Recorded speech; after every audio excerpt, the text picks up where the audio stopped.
Brad, welcome. Great to be here. Thanks. I am so excited glad. that you invited me to. I- Or actually, I well, invited myself. You did. It wasn't my idea. Yeah. You forced me. The idea was Made me you feel talk a guilty. lot about what you're doing here in I do. this cool studio at the Grind. Yeah. And I've had the chance to sit again here during your grand opening party. So I've already been on film. Yeah. But I thought it would be a great chance because a lot of people have done some videos for their 10 minutes. And I'm sure people are tired of hearing me talk. So I thought we would do this and demonstrate what you have available here. So I think you've got a great thing. And so I'm also giving you part of my time. So there you go. Sounds good. All right. So we're going to go through a little Gaines profile interview. Oh, fun. Okay. I think Gaines that's the plan, profile. right? I think Yep, that's the Gaines plan. profile. And yep. Okay. How many years have you been in business? So I've been in the home inspection business for 25 years, and I kind of fell into it because I needed a job. I had just ended another career. Let me rephrase that. A career had ended for me. They asked me not to come to work anymore. So in the process of finding out what to do, I did a couple other things. Actually, I had a TV show on Hilton Head for a little while. Worked with a production company, and we had our own TV show. I didn't know you had a TV. That's a little nobody knows anything about. I knew that. you had radio. I didn't know TV. Yeah, we did a Okay. TV show for a little while. Ran out of money, like most TV shows do. But in the process of trying to figure out what to do, kind of after all that, ran a recording studio for a little while. Needed a job. Ran into a friend. She said, "Oh, my husband has a home inspection business. Come work for him." So I went to talk to him. He goes, "Okay." Well, see if we can figure that out. And here I am 25 years later. So I worked with Mike Lyons on the island for 13 years and started my own business about, 13 years ago now. Awesome. So here I am. Okay, so TV, radio, home inspection. What other unique and interesting man of mystery careers have you had? Yeah, wow. I was a scuba instructor for a while, but that was a side hustle, So, it was one of those radio things. They said, "Hey, you want to come take classes and talk about it on the radio?" I said, "Sure." It sounds like a Nice. reciprocal kind of thing. And then ended up teaching scuba. It was awesome. So I got to You still certified? listen. Technically, I guess, but I haven't done Does it ever expire? I don't know. It's advisable that you get recertified. after a certain period When's of the last time. time you went scuba diving? Probably 2003. Okay. Been a little bit. Been a minute. It's been a minute. What other hobbies besides scuba diving that you don't do anymore? I do a lot of woodworking. One of those in the middle of everything jobs is I was also a cabinet maker. I did a lot of cabinet work, had a cabinet shop at my house. And then when I was cast out of the radio business, spent actually a couple of years in a professional cabinet shop learning what I didn't know. So that's really one of my hobbies today. I still do a lot of, I've got all this stuff in my garage, as you've seen some of it. Yeah, I can attest. He's got some good tools in the garage. He's been kind enough to let me borrow them. I think I've returned them all. I think I'll check the profiles on the walls. if Yeah, they're there. please do. So 'cause, that's another. The hobbies include that, and going camping. We love to go camping. We did it when the kids were young, and then when the kids were too embarrassed to be with their old folks, we got our own camper. And my wife and we just go all over the place. So we go out camping about 6 or 8 times a year. So that's cool stuff. So wow, very cool. and then hanging out with the grandkids. That's kind of the whole thing. Awesome. And how long have y'all been in Bluffton? So we moved here in 1990. Okay. And that was a radio gig. That would have been my last radio job. We came down here. Monty Jett, who a lot of people know in the market. Monty was a legend in radio 50 years. He was in the market here for about 35 of those. And Monty brought me down from Maryland, where I was working at the time. And so did the radio gig for a while. And then all those other things. What do you love best about living here? I didn't like it when I first came here, and I didn't like it because it was dead. There was nothing here, and Hilton Head was not what I 1990. expected it to be. To be honest with you, I was expecting it to be a totally different place, but it was a job, and we lived in Bluffton because that's all we could afford. We couldn't cross the bridge to live, and being out here was really lonely. We had a DMV and a McDonald's, and that's about it. When I got here, there was nothing else here. And so what I love about Bluffton today is what it's become.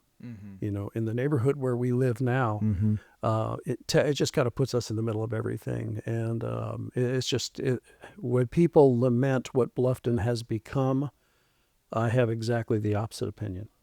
Yeah. It's just great. It's a great place to be. And frankly, if it's not so great, then, go somewhere else. That's right. make room for others. You got an RV. You can leave. Okay. Tell us something here, or something that no one here knows about you. So I was trying to, in preparation for this 10 minutes, I was thinking, I've told probably the same story every year for the last 10 years, but I was in college in pre-med, of all things. Then I realized I Really? didn't like people enough to be a doctor. So I dropped out of school. I took a German class because you had to have a language, I guess. So I took a German class and actually leveraged that into going to Germany. I went to Europe, sold everything I had, and put everything I had left in a box with my bicycle.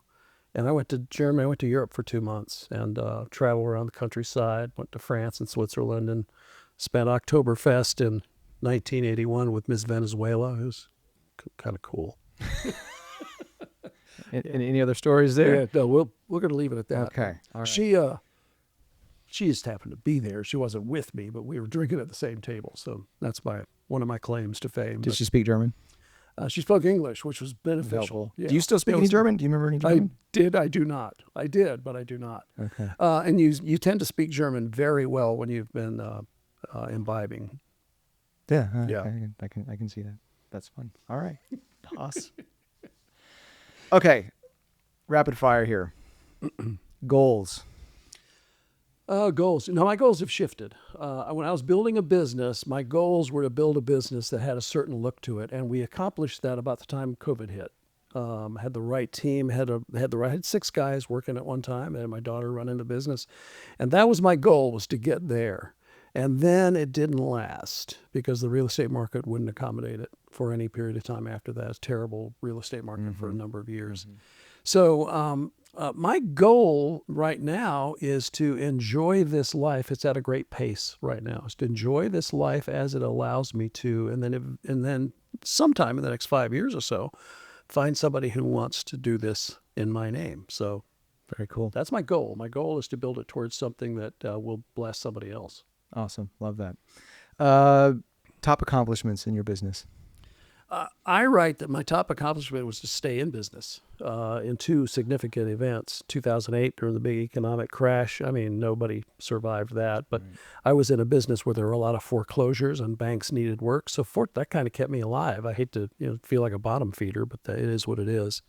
And then after COVID, where we all thought we were going to be burying money in the backyard, that turned out not to be the case. So getting through that, it was a real education of running my business, getting the business, managing it right. That's where just surviving those 2 big ups and downs were the real blessing. Yeah. Interest. You kind of answered this already, but real quick, top interests. Top interest. To be honest with you, is hanging out in my backyard now. I find we've kind of dialed in our life in Bluffton so nice. We don't even perhaps camp as much or as far as we used to because we just like hanging out in the backyard. We got that great pool now. And that's kind of that's the centerpiece of right, it. So, right. Yeah. Thank you, Dolph. All right. Last question. What's the key to your success? A key to my success is knowing it's not my success. The key to my success, the key to the success I've had, put it that way, is that I centered it all around God. When I became a Christ follower and realized I was supposed to dedicate what I do to God, how do you do that if you're a home inspector? I'm in the bad news business. But I started to realize the importance of what we do. And that's, in all seriousness, is exactly what helped me focus on it's all about the ethics. It's all about the culture of the company, and it's all about doing it in the right spirit. And that has given me a really amazing ride, an amazing place. It puts me in a position to do really good things for people. So that's it. Awesome. Great. Anything else you want to say before we wrap up this 10-minute? You need to come in here and sit in this chair. You got to do this. I won't complain. Great opportunity for you guys to have stuff and for your websites and all kinds of things. So, congrats to you for what you've accomplished here. This is cool. Thanks for letting me do this. Thanks, and congrats on your success, and thanks for making us a part of this 10-minute. Good deal. All right. Questions?